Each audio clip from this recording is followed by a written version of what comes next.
On this day in history, April 29th, 1429, Joan of Arc arrives to relieve the Siege of Orléans. Included in the following is an excerpt from the 1944 edition of the Encyclopaedia Britannica going over the history of Orléans. Orléans, the chief town of Lorette, on the Loire, 77 miles south by southwest of Paris by rail. Population, from 1936, 70,780. Les Aubrais, a mile to the north, is one of the chief railway junctions in the country.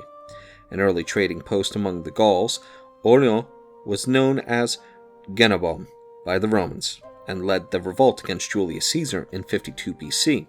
In the 5th century, it had taken the name Aurelianum, from either Marcus Aurelius or Aurelian.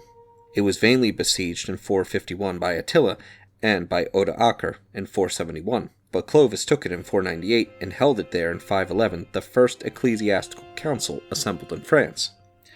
It then became the capital of a separate kingdom, but was united with that of Paris in 613.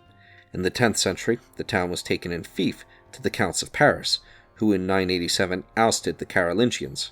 Philip, fifth son of Philip VI, was the first Duke of Orléans. After the assassination of his successor, Louis, the people of Orléans sided with the Armagnacs, and thus brought upon themselves the attacks of the Burgundians and the English. Joan of Arc relieved the city in 1429.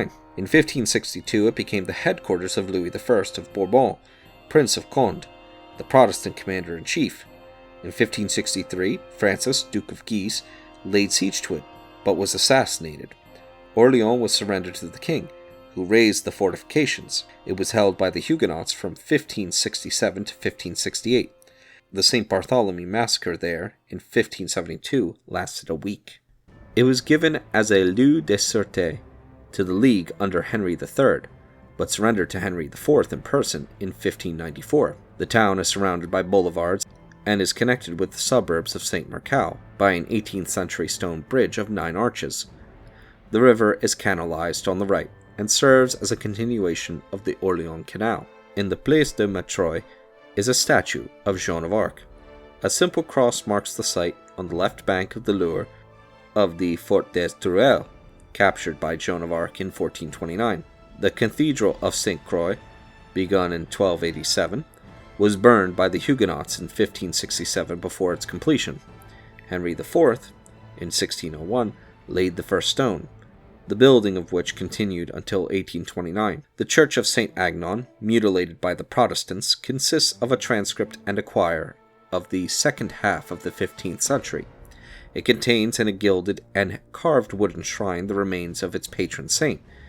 Saint Ouvert, dedicated to one of the oldest bishops of Orléans, died 391, is an early Gothic building dating from the 13th, completely restored in the 15th century.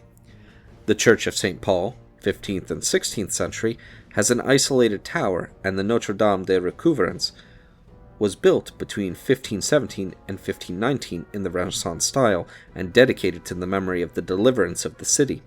The Hôtel de Ville, built under Francis I and Henry II and restored in the 19th century, was formerly the residence of the governors of Orléans and was occupied by the kings and queens of France from Francis II to Henry IV. The public library comprises among its manuscripts a number dating from the 7th century. The Salle des Fêtes, formerly the Corn Market, stands within a vast cloister formed by 15th century arcades, once belonging to the old cemetery.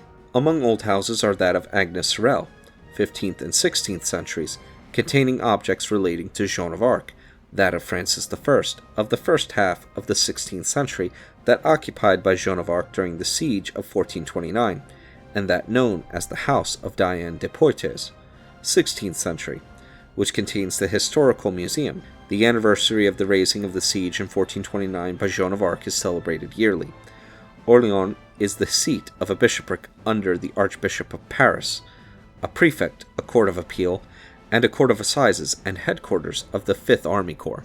The more important industries are the manufacture of tobacco by the state, blankets, pins, vinegar, machinery, agricultural implements, hosiery, tools, and ironware, and the preparation of preserved vegetables.